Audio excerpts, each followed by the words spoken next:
Bonjour à tous. Bonjour à tous, une petite vidéo rapidement pour vous montrer les quelques modifications que j'ai fait sur ma HGD1 et qui, avec un petit peu de chance, vous aideront peut-être également à avoir une voiture un petit peu plus stable. Une première information, j'ai monté dessus une carrosserie de Mini Z et que j'ai trouvé, je vous mettrai le lien dans la description. Ce qu'il faut noter sur cette carrosserie, c'est qu'elle est un peu contre-productive parce qu'elle ne fait que 90 mm de wheelbase, ce qui veut dire que votre véhicule va être a priori encore un petit peu plus nerveux et aura encore un petit peu plus tendance à tourner sur lui-même, puisque l'un des gros défauts que j'ai eu avec ma HGD1 pendant très longtemps, c'était dès que j'accélérais un minimum, elle partait automatiquement en spin et il était totalement impossible de la contrôler. Donc je vais vous montrer un petit peu à l'intérieur à quoi ça ressemble et je vais vous donner 2-3 petits conseils assez simples pour pouvoir réussir à améliorer ses capacités. La première chose, ça va être de changer les pneus arrière, parce que les pneus qui sont donnés avec le modèle, qui sont des pneus filés par HGD1, ne sont pas de super bonne qualité. Moi, personnellement, sur mon revêtement de sol qui est ultra glissant, c'est un vieux lino des années 50, j'aime bien les LF3 qui ont l'air d'avoir un bon grip et globalement une bonne adhérence sur ce sol.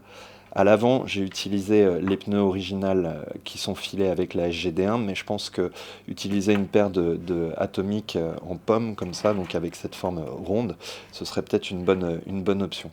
L'autre truc que vous avez remarqué, c'est que j'ai énormément lesté l'arrière. Le problème, c'est que donc elle va avoir tendance à vraiment chasser du cul.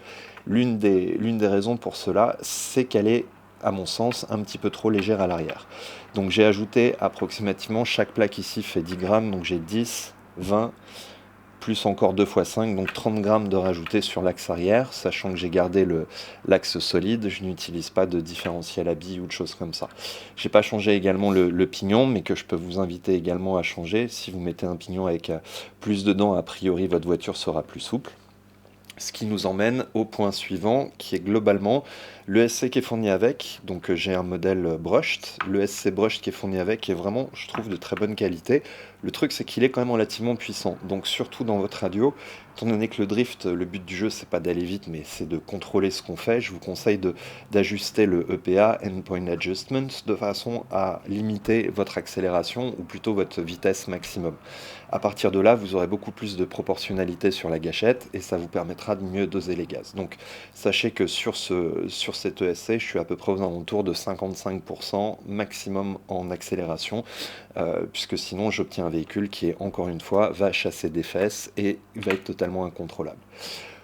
Autre point très important au niveau des réglages. Donc, le premier réglage pour moi le plus important, c'est le réglage du tow arrière. C'est-à-dire que si vous n'obtenez pas, avec ces deux biellettes là qui sont présentes ici et ici, si vous n'avez pas exactement le même réglage, votre véhicule va forcément ou partir d'un côté ou de l'autre lorsque vous allez accélérer. Donc je ne peux que recommander d'acheter un bon pied à coulis, de préférence qui va jusqu'au centième, de préférence numérique, et de préférence de bonne qualité, parce que vous allez gagner énormément de temps si vous vous assurez que vos deux biellettes qui sont ici et qui règlent le taux arrière, donc sont vraiment réglées de la même façon des deux côtés. De la même façon, vous savez que sur ce véhicule, on peut ajuster en fait le camber, donc ici et ici pour l'avant et l'arrière. De la même façon, si vous utilisez un pied à coulis, vous vous assurerez que l'espace est exactement le même entre les deux. Sachant que le truc indispensable également, c'est quand même à un moment donné de prendre une espèce de petite plaque et de regarder finalement si votre véhicule est correctement aligné ou pas. Ce que je veux dire par là, c'est que si vous prenez par exemple, là je prends mon téléphone par exemple, mais allez vous assurer que les roues ont le même contact à gauche et à droite. Sinon, vous vous retrouverez forcément avec un côté qui aura plus d'adhérence, et du coup, plus d'adhérence égale le véhicule va chasser du côté où il y a le plus d'adhérence. C'est-à-dire que s'il y a plus d'adhérence à gauche, la gauche poussera davantage que la droite, donc le véhicule partira forcément à droite. Enfin, en ce qui concerne la direction. Donc la direction, il y a deux choses pour moi qui sont primordiales. Le gyro qui est filé avec, en fait, n'a pas de endpoint adjustment, ce qui veut dire que le gyro va avoir tendance à aller 100% à gauche ou 100% à droite. Le problème, c'est que si vous allez 100% à droite, par exemple, vous allez finir par toucher ici et votre véhicule va partir directement en roue libre. De la même façon de l'autre côté, si vous touchez ici, ça va partir en roue libre et ça ne va pas fonctionner.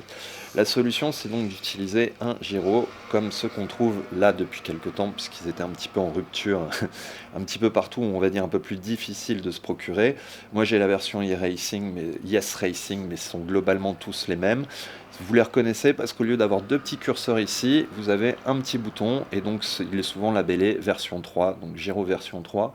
Avec cela, vous avez du endpoint adjustment, ça veut dire que lorsque vous démarrez le gyro la voiture d'une certaine façon, vous allez pouvoir programmer le gyro et lui dire ne va pas plus loin que, par exemple, cela à gauche, ce qui fait que du coup, on n'a pas le problème qui touche là, et ne va pas plus loin que cela à droite. Donc ça, je pense que c'est un truc assez indispensable. Le dernier point, c'est la fameuse triangulation, ou plus exactement les fameux liens au niveau de la direction. Vous le savez sans doute, donc il y a un truc un peu particulier sur la HGD1 où les deux bras en fait sont sur le même bol et se retrouvent légèrement décalés. Donc beaucoup de gens suggèrent de dégager ces deux bras et automatiquement de mettre en fait un sauf-cerveau avec deux boules des deux côtés de façon à avoir exactement le même mouvement. Je ne l'ai pas fait, mais je pense que ce sera ma prochaine mise à jour. L'autre chose, c'est que vous voyez aussi, j'ai pas mal de toe out. Pourquoi? Parce qu'en fait, au moment où mes roues vont tourner, il faut que je me retrouve dans une situation où cette roue n'est pas plus courbée que cette roue.